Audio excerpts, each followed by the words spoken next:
last time, I think the second time we've ever spoken, the second space you joined, we were talking about the US Twitter files. And then Yeah. here we are about a year later with Brazilian Twitter files. Have you had a chance to go through the drop yet? Well, it's voluminous. We're trying to figure out how to it's a treacherous path here. You know, the we're trying to do this in such a way that does not endanger the ex-employees in Brazil, because they have been threatened with arrest.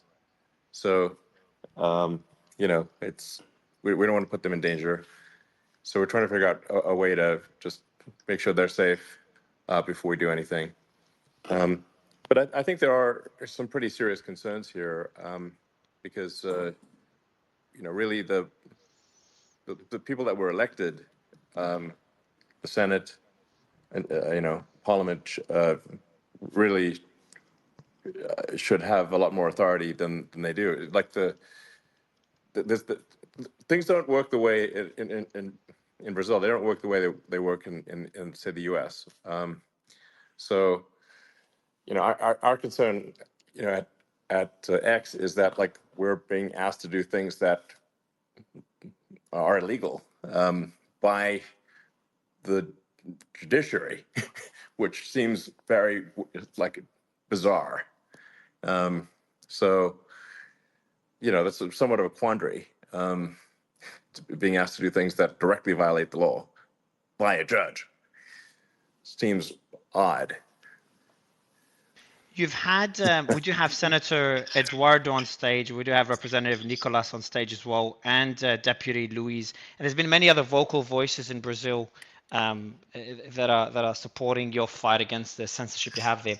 So just to be clear on the line drawn, I know you made a tweet clarifying this. Essentially, what differentiates Brazil from other forms of censorship you face is there, and how you determine when to fight, a government or any three-letter agency when it comes to censorship is when their request breaks the law. And this is a difference, the clear Correct. difference that you have in Brazil. Yeah. We're being asked to suspend accounts and filter content, that and also to not say anything about it. So to pretend that the suspension and the content blocking, like regional blocking, is due to our terms of service, when in fact it is not. It is an order from,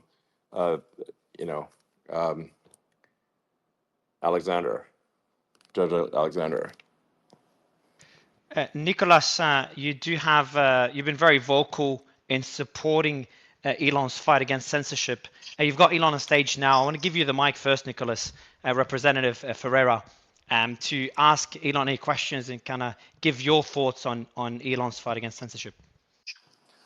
Okay, thanks. First of all, I'd like to thank Elon Musk for the opportunity to fight for my country, for his courage. Thank you so much. You don't even know how much it means for us. And I believe everyone wants to hear you. And I would like to ask you a question. How do Twitter files came out? Because there's a confusion among people that Twitter files only appeared because of Alexandre de Moraes, which is not true. It starts after the presidential elections in the Biden government when you unleash the files of Twitter. Can you Yeah. explain that for us, please? Well, I'm not sure I fully understand the question, but there has been a lot of government intervention in Twitter, and like basically government spying and censorship in the U.S. and elsewhere, and nobody even knew about it. So when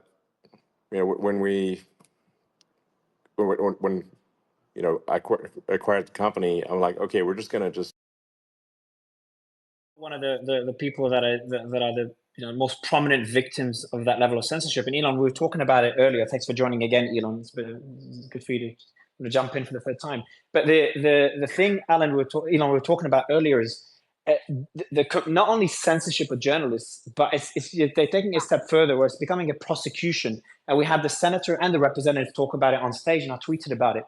And that's journalists' bank accounts being frozen. Allan, I'd love you to share that with Elon, get Elon's thoughts on it, to kind of show the level of censorship. Allan, no, the mic is yours. Can you tell Elon what level of censorship you journalists are facing in Brazil?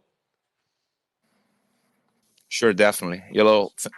First of all, thank you so much for the opportunity to have an account on Twitter, on X right now, because I was facing a very strong fight during 3.5 years without seeing my family. My company, Terça Livre, needed to move to United States to keep doing journalism. It's a small business that I started for independent journalism in Brazil.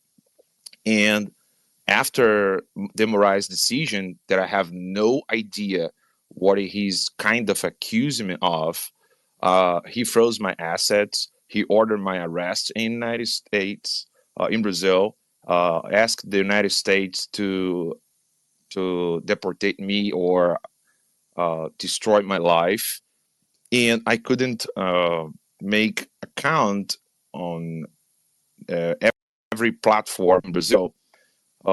Even I am living in the United States right now by the protection of the United States Constitution, thank God, because he was doing daily fines for every platform that I was creating an account. Even OnlyFans, I was banned. So I was banned from Getter, from OnlyFans. By the way, I was using OnlyFans for doing journalism.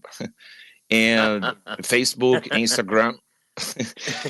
And yeah, for your knowledge.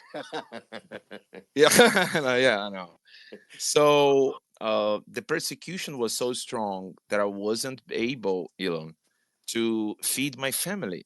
My daughter is facing recovering from meningitis and encephalite, and I couldn't send money to my family, my daughter, because he froze my assets, and he was doing daily fine against the platform because I was creating accounts. So that was a crime, creating accounts, and because I gave you money, Elon, because I bought the yellow the yellow badge for my company.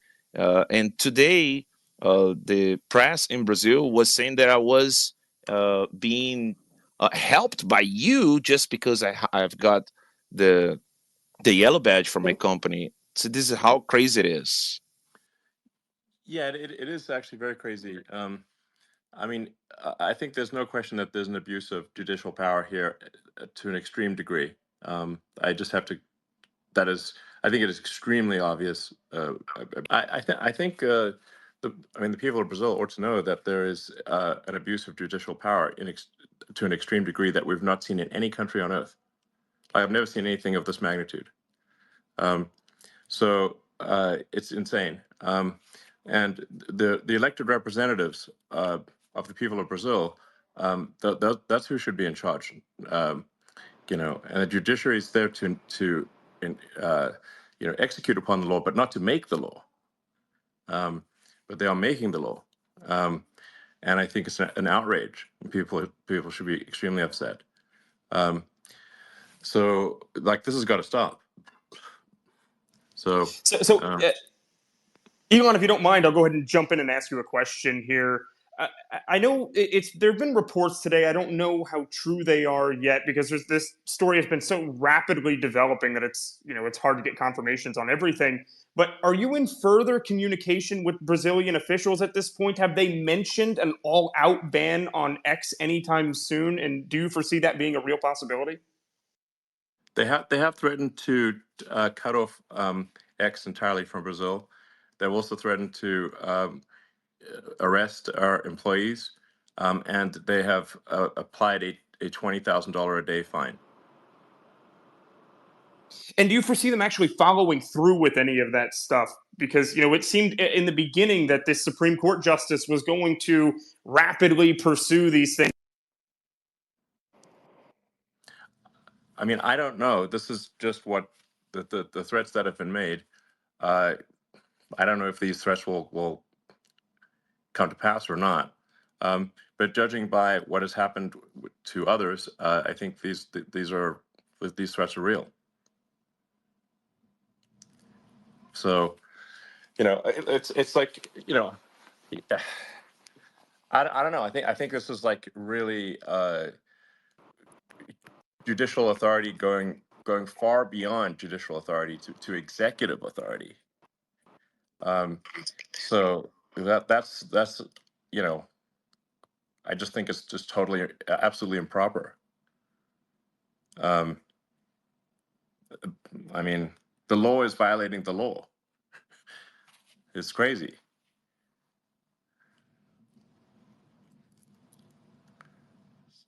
So I think Nicholas wants to speak.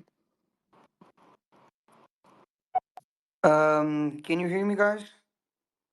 Yes. All right. I can hear you. Yep. Elon, just to let you know, after starting to ask you for more information about your allegations, the Brazilian Supreme Court had just opened investigation against me because I said in my United Nations speech that Lula is a corrupt. It's crazy what's happening here in Brazil. And in the elections, presidential elections here in Brazil, I was a victim of what is happening here with the accounts that are being blocked. After the Brazilian elections, my account was banned both on X and Instagram and Facebook. To this day, I do not have access to the process, and I do not know why the accounts were banned. That's what's happening here in Brazil.